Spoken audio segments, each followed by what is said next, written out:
Okay. Let us see whether everything's working correctly. Okay. Testing. Okay. Good to go. Um, to break up what we'd been doing before in terms of Anwar Sheikh's work, we may stop for a bit just simply because he was going to move on to financialization uh, and get back to other things, of course. But in our little part of the world, I have to return to value form problems and in some ways return to some fundamental issues. So, for example, I've been looking at uh, economic methodology because all of that recent work, reading Marx, but also reading commentaries by people who, in the classics, from the classical point of view, and like in Anwar Sheikh's work, appreciate the idea that, for example, John Stuart Mill is much more important than we recall, and that one can't sort of segregate Ricardian matters. And so I also have been looking at some basic issues. So I'm going to look a little bit at that today. So that's why I call it sort of value form plus. One of the things that I was looking at was a work on Hans Georg Backhaus's research. He's another of the new readings folks, German in the 60s. And why I did that, or why I was concerned with it, let's put it that way, was the idea that one needed to think about certain approaches to form and to recall that it's not form is automatically assumes a certain abstract construction, or the difference that, for example, Aristotle would make between, in this context, would be the difference between matter, M-A-T-T-E-R, matter, and form. And so that what we're looking at is not something that is shape oriented, but rather is structural. So in that sense, it is perhaps less visible, but it nonetheless exists. So, and that's a fundamental issue that goes into some other concerns, but we won't get there for the moment.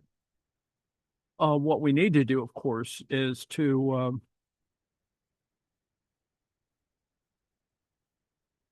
consider some main results of Backhaus's research. That is, number one, form theory. The economic categories are forms, that is, forms of value, already problematic. For example, the form of commodity, the form of money, the form of capital, the form of profit, the form of interest, the form of rent, which, like the categories used by Hegel, are to be strictly deduced as opposed to a kind of induction, I suppose.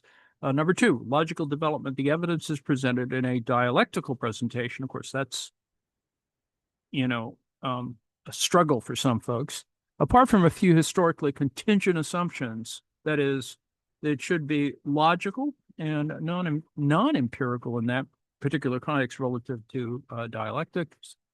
Number three, an absolute notion of value. The notion or concept of value, and thus all economic categories, is, like Hegel's notion of the notion, subjective and objective at the same time, i.e. absolute. That has paradoxical elements as well. So the real constitution, now constitution, it's not matter. It is, a form, and not unlike democracy, we don't carry our constitutions around. I mean, some people do, like rule books. But the fact is, it's not a very good rule book, and because it requires so many different interpretive or explanatory elements. So the real constitution of economic categories is therefore independent of consciousness or unconsciousness, if you want to talk about it in that way.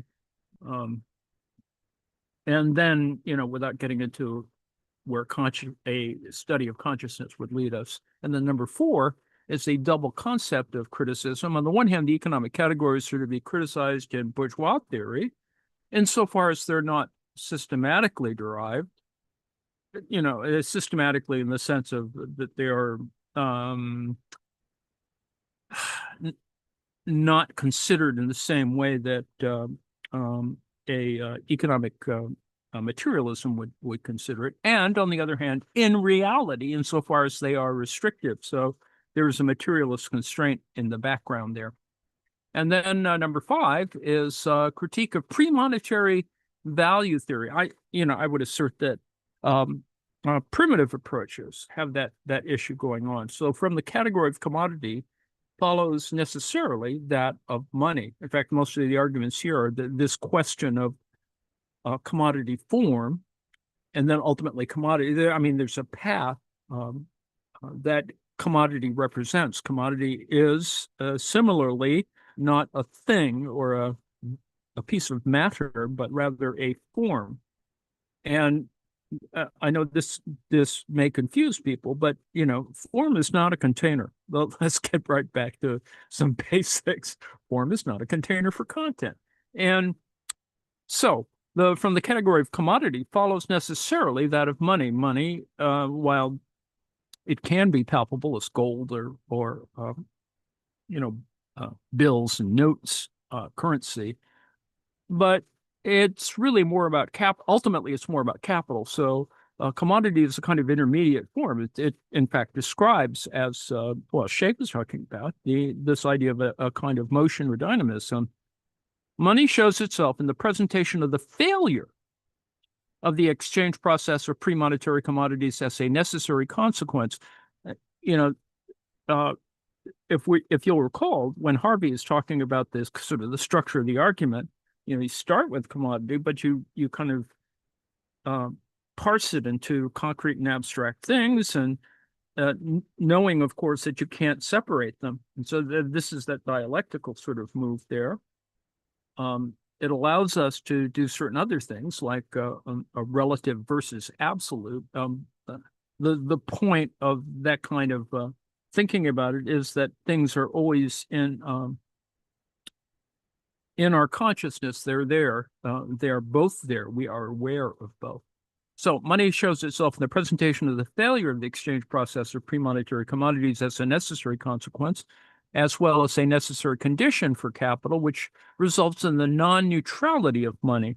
In other words, that this is, you'd love to think that it is neutral, that it has, it doesn't have a value question sort of engaged in it, but the whole issue is that, and if you look at some fundamental or positivist or positive approaches to economics, there are a series of certain kinds of assumptions that are kind of problematic in that they are always dynamic. In other words, do things always is there always a kind of expansion? Is there always a kind of positive dynamism that's built into this? So you always it is always growing in that sense if you're building a kind of growth model. And then the paradox or contradiction that we currently have is the issue of how do you apply this semantically to a theory of degrowth, as it were, and which I think most of the tangles there are linguistic as opposed to conceptual. But anyway, number 6, independence of the value. Like Hegel speaks of the autonomization, Verselbständigung of the notion, Backhaus and Reichardt speak of an increasing independence of the value. Now, in order to maintain itself, the value must free itself from the restrictive binding to concrete use values as it already becomes clear with the category of money. In other words, you see this set of separations or increasing abstraction. You recall that the Harvey diagram, that it has what, 9 steps or whatever, and each step is a kind of progressive set of abstractions that weirdly enough wind up in class struggle. So anyway, that's we can go back to that. Now, this is the Wikipedia version of it, which on the one hand doesn't really get us anywhere, but does identify, at least in this paragraph, that there are 4 different ways we can talk about value form. First version in Contribution to the Critique of Political Economy of 1859. The second version in the first chapter of the first edition of Capital, Volume 1. 3, the third version in a special appendix added to the first edition of Capital. This is, what we've been talking about before, the kind of value form issue that distinguishes between the second edition, where all this gets sort of integrated further, and then those who want to look in an authorial way at the kind of what it looked like what it looked more like, or more, or Grindrus like, or whatever. In terms of the first edition of Capital, Volume 1, 1867, and number 4, the fourth revised edition in the first chapter of the second edition of Capital, which is where the 2024 translation it comes from, where the appendix of the first edition was scrapped. So you have, the idea was there.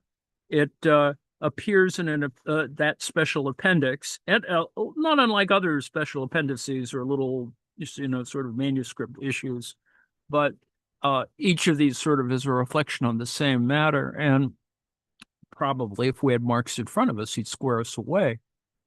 The capitalist mode of production is viewed as generalized or universalized commodity production, i.e. the production of commodities by means of commodities in a circular, self-reproducing flow of actions and transactions.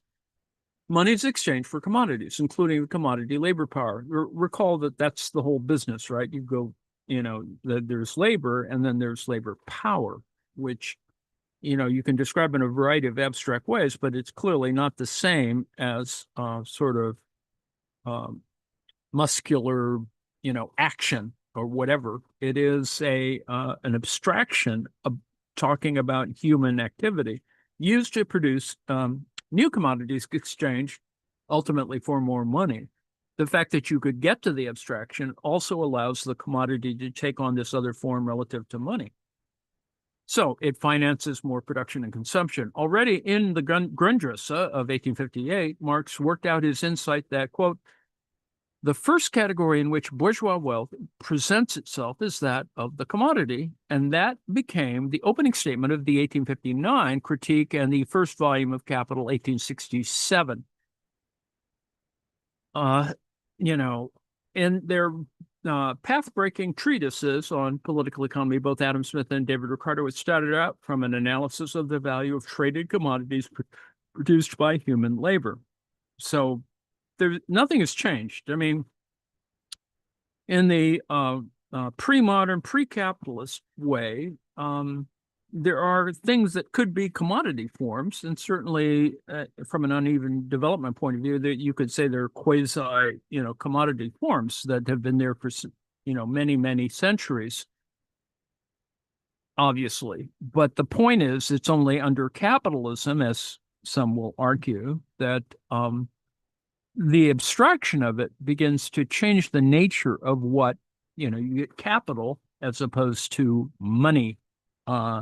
And it could be, it would seem that you're being burdened by greater pieces of language, but no, you need to have this abstraction, because the way in which the dynamic processes reveal themselves is that you do need a larger constitutive structure to sort of look at the whole thing, to see it in more clearly. Now, you could simplify it, and that'd be fine. It just something would occur. Money would change hands. People would go to work. People would get money for going to work. All that is fine. But the reality is, of course, that in order to transform it in a, if you will, in a revolutionary way, or in a way that develops the critique further, you need to have some sort of handle on analyzing it. Now, the forms of values of commodity are only a first of a series of social forms which Marx analyzes in capital, such as the forms of money, the forms of capital, the forms of wages, and the forms of profit. And in the last couple of days, I went through stuff that hopefully it did. It did for me.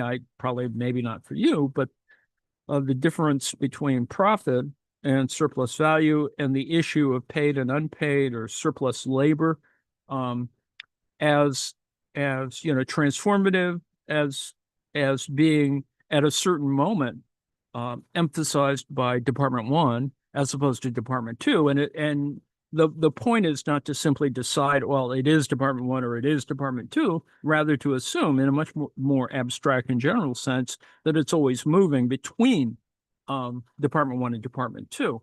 All of these are different forms of value normally expressed by prices. The price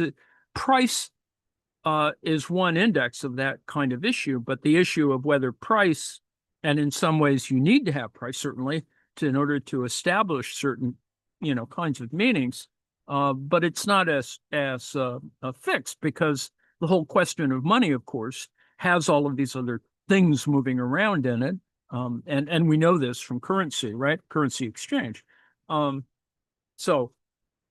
Yet they all presuppose the exchange of tradable wares, which kind of that's what history is about. In Marx's dialectical story, each of these forms is shown to grow out of or transform into, that's the key point, other forms. And so all the forms are connected with each other step by step, logically and historically. So to get us back to that David Harvey argumentation diagram, that's exactly what's going on, that there are forms and they're connected with each other logically and historically. You can't have just logically and just historically. It is always logically and historically from a materialist point of view.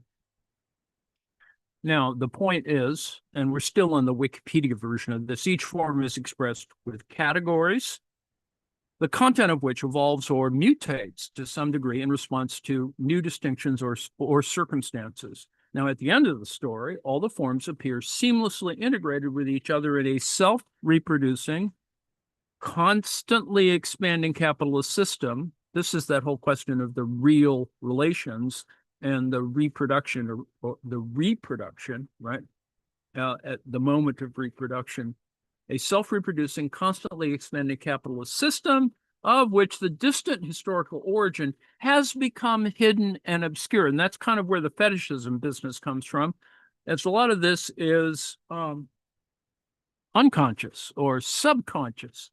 And often it's just simply questions of drive. It can be quite primordial on the one hand. On the other hand, they're just part of this other, sort of miasma, as it were, of those kinds of things. The fully developed system appears other than it really is. This is the ideological question, and does not transparently disclose its real nature. And this is kind of what Marx is looking at in the earlier works, the economic and philosophical manuscripts, and partially in the Grundrisse, and he doesn't tackle it later on because he already assumes that you sort of know that these other issues are there, and they're always going to be there. They always are there. I mean, this is the reality itself in that sense, that you have no, there is no fully realized consciousness in that way. I mean, if we did, it'd be great. You solve ontological problems and you get to be, a deity, but that's just not happening. Even though some will try to sell you on that. If the workings of the capitalist system were perfectly obvious and transparent, Marx argues, then there would be no need for any special economic science. One would just be stating platitudes, and often that's the knock against economic thought. They prompt further inquiry because they turn out to be not as obvious as they seem, and indeed become rather puzzling or even mind-boggling on further reflection. That's kind of what we've been looking at in the past couple of weeks. It may seem a little, mind-boggling, I suppose, on where Sheikh talking about competition, but he's establishing a point that is not fully engaged in some discourse, particularly academic discourse, and to reinforce the notion of classical competition or that the classical is important to consider these sorts of issues and to see it in the context of the development of neoclassical as well as classical theory, to see the intersection of all of these matters, and not to sort of buy into the restrictions that occur with neoclassical thought. As wonderful as neoclassical thought is, in other words, things clear, the market can have some sort of idealized form. The reality is that it just doesn't. It just doesn't. Economists are constantly trying to second guess what the market will do. I mean, that's the ultimate problem, to be able to make it a predictive thing. And you can get certain predictive elements, but often it is only prediction relative to neoclassicism as opposed to, prediction relative to reality. Kind of that's what Shake is doing, is showing empirically that, some of these guesses were good guesses, and that the empirical data actually does support the notion, not in all cases. And certainly because if you're being a good Marxist, you sort of say, there's some of these notions you just don't hold in reality, and you need to sort of look at the empirical data, which often neoclassical theory doesn't do. It just simply, it's perfected, certainly, from a mathematical or econometric point of view, but the reality, it's a little fuzzier. Anyway, and what the overall effects might be of transaction patterns, but in truth, they don't often succeed any better than astrologers. A critical re-examination is then called for of precisely those ordinary phenomena which were previously taken for granted. You see, that's one of the underlying methodological issues of, for example, ceteris paribus and a variety of other things, is that, you begin to assume certain things, and you assume that it is generalizable or universal, when in fact it's not. And heterodox approaches sort of say, well, it's just not that perfect. And you have to you incorporate a variety of other things, often with a much more complicated theory. After his first cryptic attempt at telling the story in 168 pages flopped when he published it in Germany, Marx resolved to tell it another time in a much more interesting, intriguing, and elaborate way, so that people would really grasp the significance of it, beginning from exactly the same starting point. That's what Capital is, particularly as I've said, after the front-loaded volume 1. All of the stuff is sort of there, not completely articulated. And in fact, you do need volumes 2 and 3 to sort of work through some of the issues, but noting, of course, that they're incomplete and problematized by Engels' editing. Marx initially defines a product of human labor that has become a commodity, Kaufware, a merchandise where for sale, as being simultaneously, and we're still in the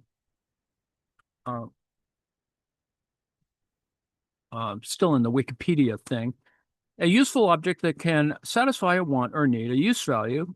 That this is the object valued from the point of view of consuming or using it, referring to its observable material form, i.e. the tangible, observable, as opposed to the unobservable characteristics it has that make it useful and therefore valued by people, even if the use is only symbolic. Now, the fact that you even, whoever did the editing on the Wikipedia thing is only symbolic, just to even state it that way becomes problematic, because, symbolic in other discourses is not very useful. Just to even, it begins to lose its value. All right. Anyway, an object of economic value generally, this is the value of the object considered from the point of view of its supply cost. Recall that that's what, kind of Shake was sort of trying to work through yesterday, particularly on the issue of cost price. And he did explain it well, I think. But, supply cost is not as simple as that. That's why you look at all of those different ways of constructing it. Commercial value, or what you can get for it. The reference here is to the social form of the product. This is a fundamental thing from a materialist or heterodox point of view. it's not directly observable. Social form is, in fact, all of the other connections that we make, all of the intersection of activity that is either obvious or apparent, but also hidden. I mean, that's the whole point of Marx yammering on about fetishism or commodity fetishism, is that in commodity fetishism, stuff's not observable. Stuff is, an action may occur, but there may be a whole set of other intentions or whatever motivations going on, which makes it problematic. Anyway, the form of value, also reference to phenomenology in the classical philosophical sense used by Hegel. Note that was the contrast I was drawing many, many weeks ago between Hegel's phenomenology and Hegel's logic. The phenomenology has, been tended to be emphasized more, read more, because of its implications for another century of a certain variety of kind of philosophical discourse that includes ontology, epistemology, a bunch of other stuff. So returning to the logic, it, as complicated as might be, is actually important. Then refers to the specific ways of relating through which what a commodity is worth happens to be socially expressed in trading processes in exchange when different products and assets are compared with. And this is the whole business. It's all about comparison. It is all about difference. It's not necessarily about the objects themselves. It is already that set of abstractions that you get in the context of a market. So this is not the literalness of the idea. It's not commodity as this sort of specific thing, but rather commodity as a much more generalized category, which talks about the combination of these things. It's not one thing. It's unfortunately a whole bunch of things, and you need to kind of understand the structure of it that way. Practically speaking, Marx argues that the product values cannot be directly observed. That's the point of this moving abstraction, and can become observably manifest only as exchange values. This is the whole business about the social relation component, i.e., as relative expressions, not absolute expressions, by comparing their worth to other goods they can be traded for, usually via money prices.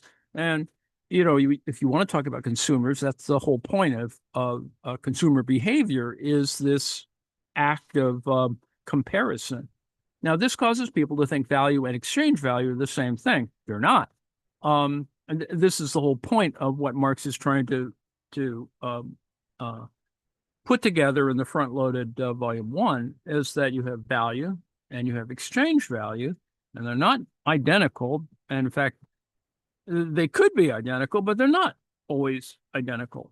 And Marx argues that they're not. The content, magnitude, and form of value must be distinguished, and according to the law of value, the exchange value of products being traded is determined and regulated by their value.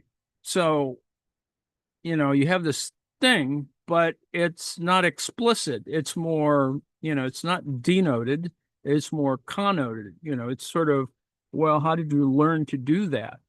Or how is it that you have assimilated that kind of knowledge? And that's where the point of the general intellect comes in. Anyway, his argument is that the market prices of a commodity will oscillate around its value, and that its value is the outcome of the average normal labor requirements to produce it. That's why he spends all this time trying to calculate, market or economy averages. And you'll see, particularly because in parallel, you have neoclassical economics, which tries to refine this. And with respect to the labor question, doesn't ignore it necessarily. It just seems to require a certain degree of abstraction to make it work better. So anyway, now on to another article that, and I've taken a component out of it to talk about value again. And so what is value? Value is the socially necessary abstract labor time. Recall that that's kind of what we're doing when we talk about labor power, right? We're not talking about the actual labor itself, but rather, the time it takes, the contingent elements of it. You feel better because you got some sleep, or less, and all of those other contingencies are built into this. Required to produce a commodity. Exchange value is the quantity of socially necessary abstract labor time that the commodity represents in equivalent. Now, equivalent exchange is not the same as exchange itself. This is this idea where you're thinking about it in a kind of equitable way, but in fact, it might not be. As new contingencies are introduced into the analysis, that's where it gets, weird, such as the consideration of competing industries. That's the whole point of thinking of it as firm behavior or sector behavior or whatever. That they're just stuff happens, competition happens, and thereafter, the introduction of variations in demand. You see, effective demand is not just one thing, even though you want to aggregate all of demand to look like that. And in fact, it behaves like that as aggregated. Making judgments about it are problematic. Simply because it's an aggregate. It's laws of large numbers and stuff. So you can't always make definitive. It's why it's the dismal science problem. It's like you can never make a specific judgment because there are just too many things going on. That doesn't mean that you can't try to make a second guess, as we looked above. But the fact is, you always have to think about these other sets of contingencies. It's the materialist argument. The socially necessary abstract labor represented in exchange also changes, and exchange value evolves from market value to price of production to market price of production. So you see there's a little transformation. There's the market, writ large. You have the firm capitalist, kind of level of price of production. And you can obviously extrapolate from that as sectoral. And then you go to market price of production, because exchange value determines the value represented by constant capital and variable capital, small c, small v. The value of any given commodity also changes with these new contingencies. And so I've chosen this one little article. Christensen Gural, he teaches at Bucknell University, and they have a very good econ department.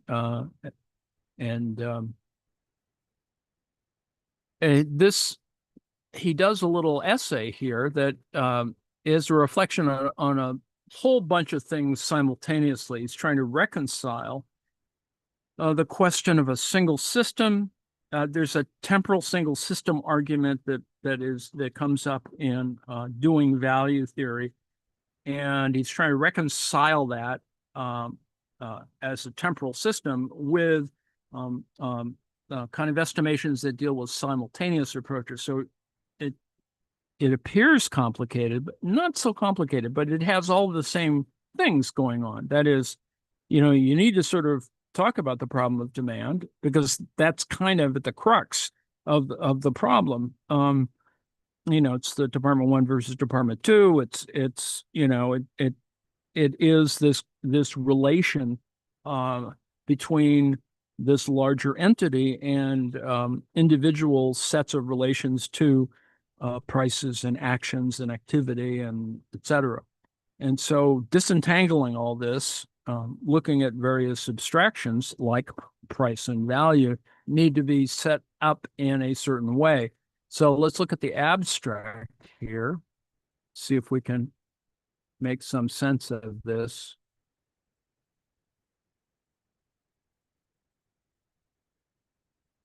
So this essay examines two single system approaches to the integration of demand and develops a diachronic, as opposed to a synchronic, approach that integrates two meanings of Marx's socially necessary labor time.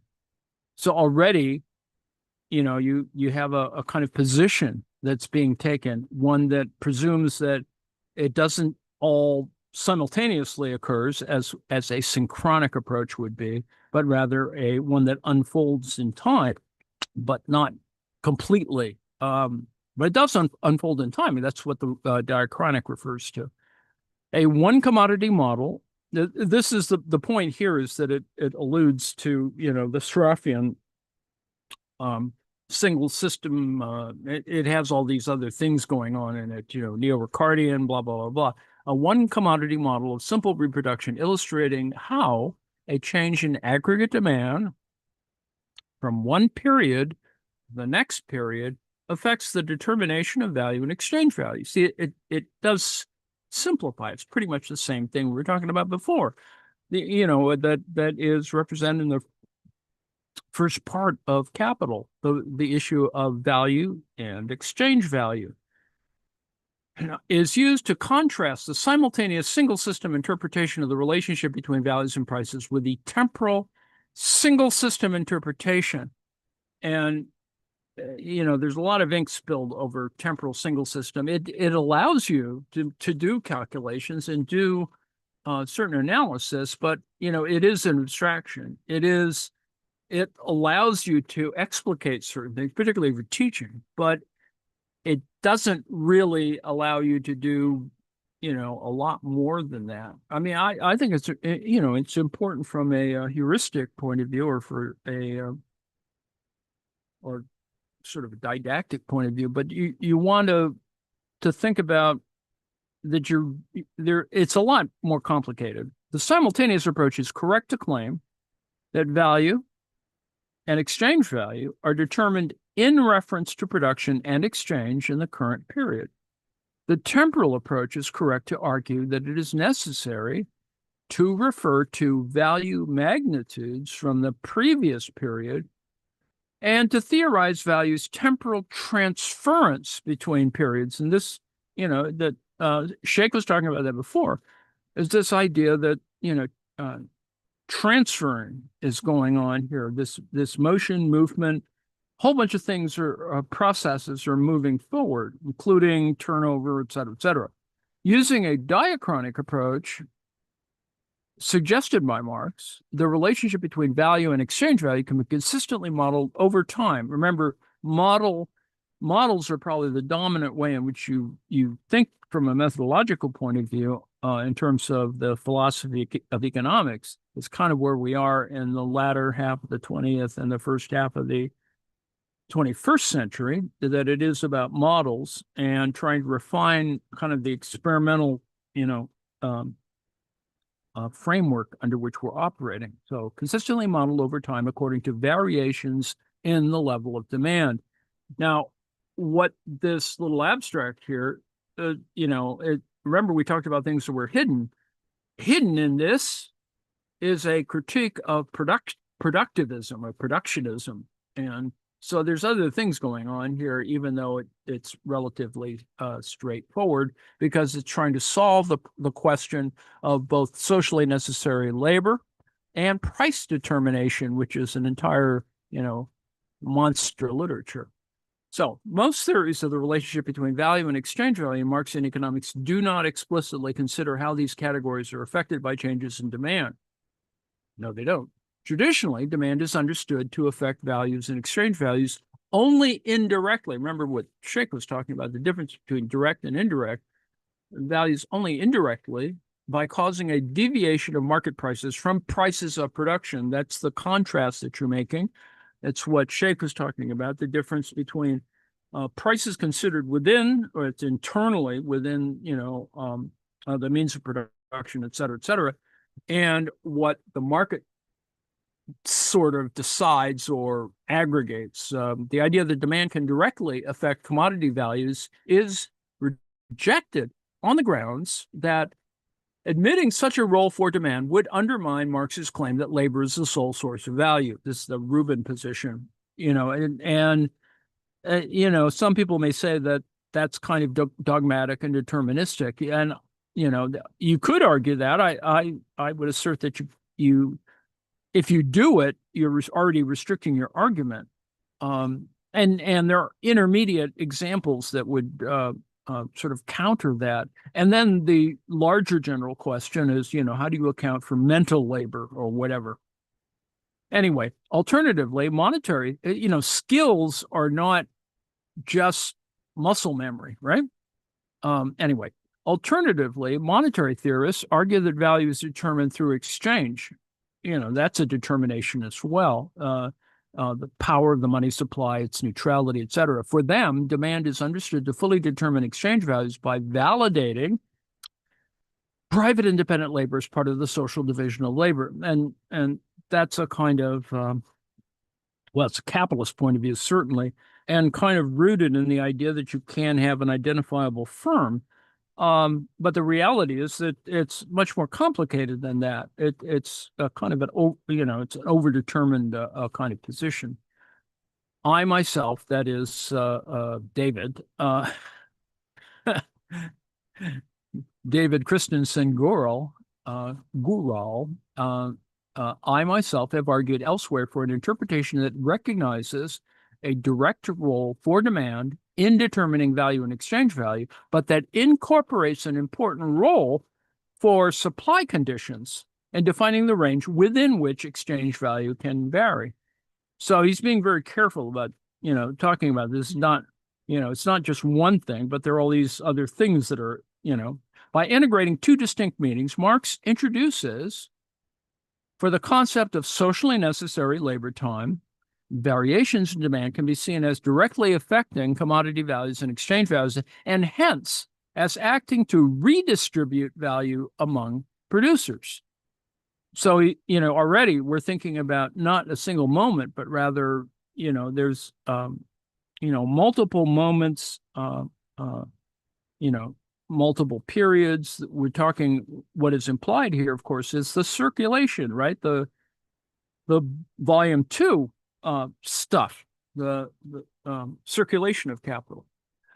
Demand affects the magnitude of value directly because it acts to determine whether the private labor expended is socially necessary in the sense of being expended in accordance with existing social need.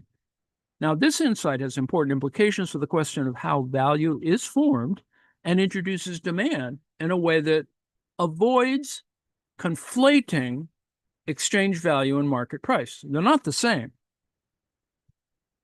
They're similar, and elements of exchange value are signified by market price, but you're looking at different levels of abstraction. If you want to appreciate that, one is demand sort of from without, as opposed to exchange from within, without getting into big words, and, endogenous versus exogenous elements. In this essay, I that is David, the author, proposes to accomplish the following.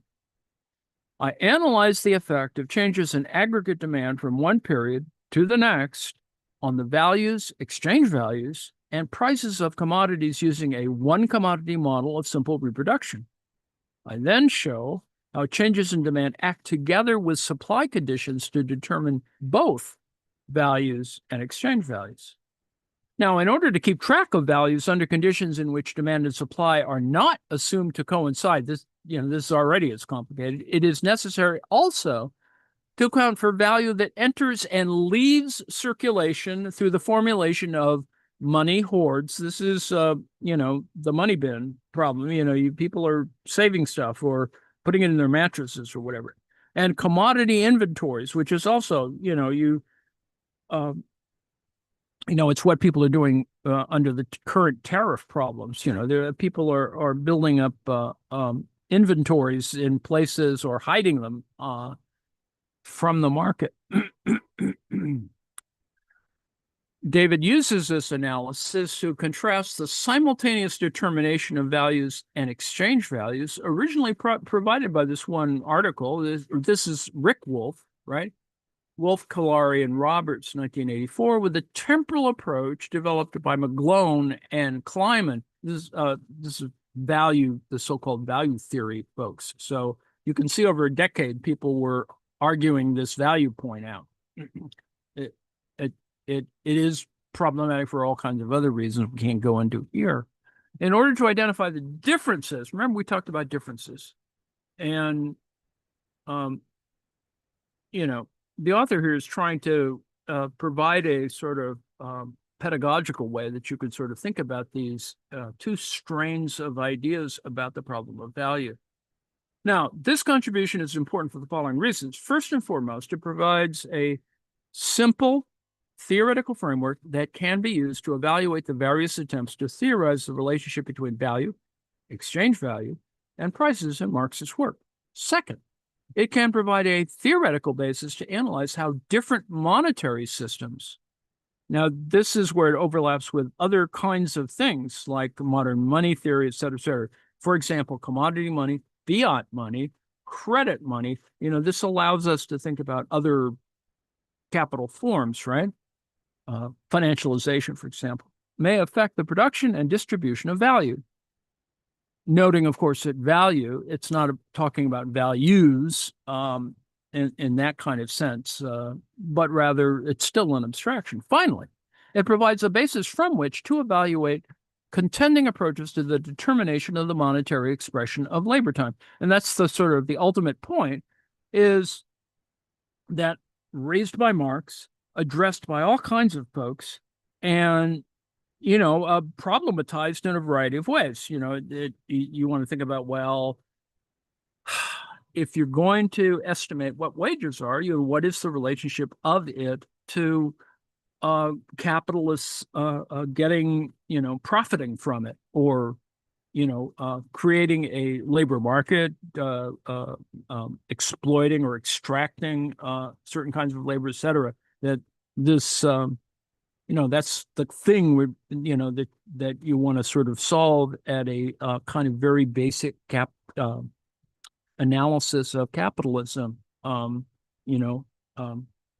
Who is getting how fair or inequitable is it relative to how we use the monetary expression of labor time? And we've seen already, if you've spent enough time reading it, that there's a relative approach to surplus value and an absolute approach to surplus value, and those are not necessarily identical, and they represent kind of different approaches to the problem of profit, among other things. So, after briefly reviewing how demand affects supply and exchange in a post-structuralist framework, already that moves us into a whole different framework.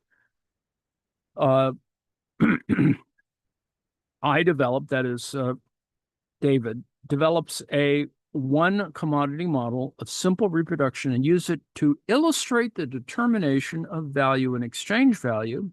This is the same Marx, value and exchange value, when demand does not equal supply. It's fairly simple there because, when demand equals supply at any particular moment, in the neoclassical model, you get price. But it's not quite the same thing, and it's always problematic. And it has, much of working through Marx is trying to figure out, how is it you can measure it? What is it abstracting from? And that's gotten even more complicated with debt and, whatever, usury, whatever. I then use this model to contrast the simultaneous and temporal interpretations of the relationship between values and prices, which is the classical problem writ large. So the role of demand in temporal and simultaneous approaches to value. Most treatments of demand in the value theory literature hold that short-run variations in demand lead to deviations between the market price of a commodity and its price of production. Demand does not directly affect the magnitude of a commodity's value or exchange value. It just doesn't. I mean, this is that separation between the circuits, right? That is alluded to in Volume 1, but is further discussed in Volume 2 of Capital. In this view, the exchange value, that is the market value at the level of a single industry, remember we talked about, how this is a fairly restricted argument, the price of production at the level of competing industries is defined either by the average technique of production or by the regulating capital. See, that's what Sheikh is talking about when he's talking about, regulating capitals. plural. For Shake, exchange value is fully defined by conditions of production independently of demand, and demand therefore affects the exchange value of a commodity only indirectly.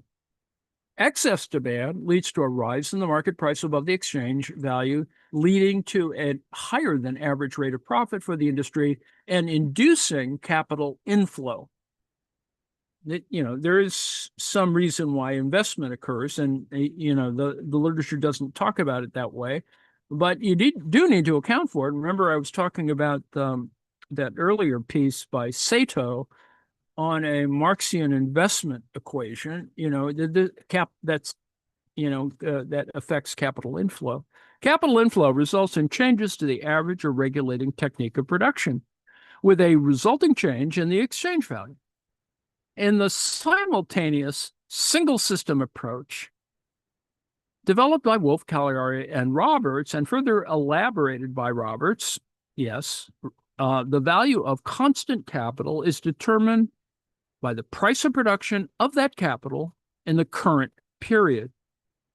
The periodicity is actually really important, and in many people introducing the whole question of capital doesn't talk enough about, well, what period are we talking about? How long is it? Blah, blah, blah, blah. And we know that Marx makes certain assumptions, well, it could be a year, could be, you have all these other things going on in terms of trying to standardize it anyway. Exchange, therefore, does not play a role in the determination of value and exchange values, since the prices of production are determined with reference to the conditions of production, along with an equivalence rule from the analysis in Volume 3 of Capital. That's what we keep talking about, Volume 3 of Capital, that each industry receives the average rate of profit. See, there's that thing again, trying to estimate something kind of difficult to think about, but it is an aggregation problem. Variations in demand, however, are assumed to affect only market prices, which gravitate. Remember, Sheikh was talking about, turbulence and gravitation around these prices of production, creating profit rates that deviate from the average and stimulating capital flows. And this distinction here of capital flow and stocks, their stocks and flow analysis is actually very important, and it is not peculiar to Marx.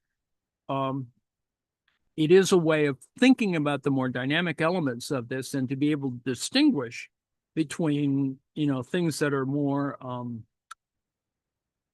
driven by dynamic elements and that are more abstract, and things that are slightly more palpable, however you want to think about that. Demand does not directly affect the determination of value or exchange value in this approach. So there is this, it's a kind of force by at a distance, right? It's a kind of, like fuzzy logic or something else. It is talking about the dynamics of the system without, having to go to, physics analogies. Alternatively, a number of theorists hold that the exchange value is fully determined by demand conditions. Eldridge and Hanlon, Reuten, Bellafiore. According to this view, monetary exchange validates as socially necessary the labor expended in production and transforms concrete labor into abstract labor, the substance of value. Coletti. Now, demand in this view fully determines the value of the commodity. Now, McGlone and Kleiman, this is the other side of that value theory thing, implicitly accept this interpretation of the role of demand when they argue that the prices of constant capital in the previous period, they're talking about machinery, right, and raw materials in the previous period, determine its value in the current period. This is just connecting, the dots. The temporal single system solution, and often referred to in a subliterature as TSS, the TSS thing. Temporary single system solution they propose, therefore, allows demand to fully determine the value of constant capital entering and leaving a given production period. It is a convenience, to make it explicable, in that sense. But it is a significant part of heterodox literature. In contrast to these two approaches, David, the author, has argued elsewhere in favor of an alternative interpretation in which demand directly affects exchange value, but in which supply conditions define a range within which exchange value can vary. This explanation, first offered by Rosalsky, so going back to the original, kind of interpretation, relies on Marx's development of the concept of market value in chapter 10 of volume. You see, we're always referring to the problems of volume 3 of Capital. There, Marx argues that the variations in demand for a commodity first lead to a rise or fall in its market value by affecting how much of the labor time expended is considered socially necessary in the sense of being expended in accordance with existing social need. So all of this hand-waving is to begin to expand the way in which you can talk about how is this, socially necessary, time used or integrated. How is it that we define necessity in that sense? The market value rises and falls along with the market price as demand varies relative to supply. Only when excess or deficient demand persists at a market value defined by the most or least efficient techniques does the market price deviate from the market value.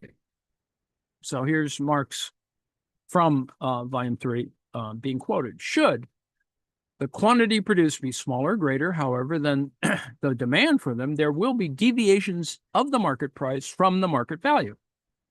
Now, in the first deviation is that if the supply is too small, that market value is always regulated by the commodities produced under the least favorable circumstances, and if the supply is too large, always by the commodities produced under the most favorable conditions. That therefore, it is one of the extremes which determines the market value, in spite of the fact that in accordance with the mere proportion of the commodity masses produced under different conditions, a different result should obtain if the difference between demand and the available quantity of the product is more considerable. The market price will likewise be considerably above or below the market value. This is, this is uncontroversial, but it sort of needs to be said. In this reading of Marx, demand directly contributes to the determination of a commodity's exchange value. It thus provides a means of defining value and exchange value under conditions of non-market clearing. Remember, I talked before about, one of the critiques is that, one of the assumptions of, for example, kind of perfect competition is that markets clear. Well, as I've said before, somewhat cynically, of course, is that markets never clear, and empirically, you can sort of say that you have all of these errors or error terms that Sheikh was talking about that are kind of part of this process from from an abstract point of view, but also from an empirical point of view. You can see that, well, yeah, it still kind of works, but you at one level you can't make this clearing claims. It also reconciles Marx's many statements that labor is validated as being part of the social whole only through the act of exchange. And this is where it gets more complicated. This quantitative limit to the quota of social labor time available for the various particular spheres of production is but a more developed expression of the law of value in general, although the necessary labor time assumes a different meaning here. See, already there's a divergence. Only just so much of it is required for the satisfaction of social needs. The limitation occurring here is due to the use value. And you saw this introduced as a side problem, kind of not fully explicated in Capital Volume 1. Society can use only so much of its total labor time for this particular kind of product under prevailing conditions of production. That's Marx. In his development of the role of demand in Chapter 10, Marx states, Chapter 10, Volume 3, Marx states that this analysis of market value applies to the price of production with the appropriate modifications, but he does not carry his analysis through to the level of competition among producers in different industries. This is what Sheikh is trying to do. In an earlier essay, the author followed Marx's suggestion, developing a new category of exchange value, the market price of production, a category that defines the socially necessary abstract labor time represented by a commodity under conditions of excess or deficient demand, wherein Socially necessary acquires a fuller meaning, incorporating the market's evaluation of the social need for commodities. Now, the question you want to raise here is this simply kicking the question of what it means or how it's integrated or its importance down the road? But that's what Christensen is doing. This diachronic interpretation as opposed to synchronic. Note that this is, maybe it's both anthropological, it is linguistic. This distinction is slightly artificial and problematic for a bunch of other reasons, but we won't deal with that now. This diachronic interpretation recognizes an evolution in the value category of exchange value as new contingencies are introduced into Marx's analysis in Capital. Initially, value and exchange value are assumed to be of equal magnitude, which is what it is assumed, since Marx's analysis focuses on a single typical producer. With the introduction of competing producers in the same industry, this is why Sheikh is doing what he does, the exchange value evolves to market value, and Marx provides in Chapter 10 of Volume 3 a number of ways to determine a commodity's market value under different market conditions. With the introduction of competing industries, the price of production replaces the market value as the relevant exchange value, provided demand and supply are assumed to be equal. With the introduction of variations in demand, Marx argues that the market price of production becomes relevant because, you kind of have a handle on it. As a further elaboration of the concept of exchange value, the market price of production occupies an immediate position between the price of production and the market price. The market price of production and the market price will rise and fall together within a range defined by the techniques of production of a given industry according to the level of demand. Outside that range, the market price will rise above the market price of production in the case of extreme excess demand, and it will fall below the market price of production in the case of extreme excess supply. When the market price and the market price of production are above the industry's price of production, it indicates that too little of the total social labor has been devoted to the production of that commodity. The industry will realize value that has been produced in industries with excess supply, where labor is expended in excess of what is considered socially necessary. Variations in demand among industries thus bring about a redistribution of value, not simply through a deviation of market price from the exchange value, but also by a change in the exchange value itself, the amount of socially necessary abstract labor time represented by the commodity in exchange. So let's see what the point is of all of this. In what follows, the author wants to defend the approach of integrating demand. Remember, Sheikh was talking about an integrated thing, right? Integrating demand into the determination of value and exchange value along the lines that Marx suggests in Chapter 10.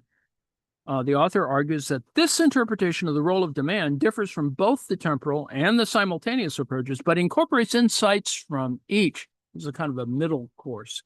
Specifically, it incorporates the argument from the temporal approach that the value of constant capital from the previous period plays an important role in understanding the dynamic adjustment of values and exchange values. It incorporates the claim from the simultaneous approach that the production conditions in the current period, together with the relevant equivalence rule, determine the value and exchange value of the commodities circulating in that period. Now, in order, I'm going to stop in a second. In order to simplify analysis, I will use a one commodity model that abstracts from the inter-industry competition, which results in the formulation of the price of production and the market price of production. Since the affect of demand, I think that's effect with an E and not A of demand can be illustrated at the industry level using the concept of the market value. I will thus first develop, using the category of market value, a 4-period schema of simple reproduction to illustrate the contending approaches. So, and we may carry on with this. The point is that this is one way in which you can explain in a pedagogical way that there are fewer absolutes in constructing a model of this type, and to note that there is more integration of concepts and that these are not fully, autonomous categories when you start talking about it. This is the point of trying to talk about both, and using a single commodity system, a single system. You can talk coherently on this difference between diachronic things, that is, things that unfold over time, and synchrony, that is, things that happen in one moment. And it is a useful way of describing this, but reminder that you can't have them separated. Every synchronic claim always has, with all due respect to why things are synchronous and diachronous, there always is the other thing is there at the same time, which is not problematic. You just have to remind yourself that these are nice terms, but they don't, we don't want to complicate this in that way. So I've gotten to the end of my yammering time. In fact, I went over it again as usual, and I used up the same amount of time. What I'm going to do is stop the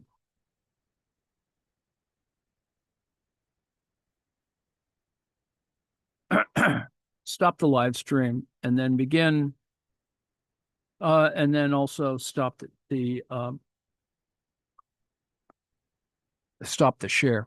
Thank you very much for your time and attention. This is the autonomouscollective.net. We've been talking a little bit about certain ideas about value, the way in which we construct value, and its relationship to this larger set of things that try and work through the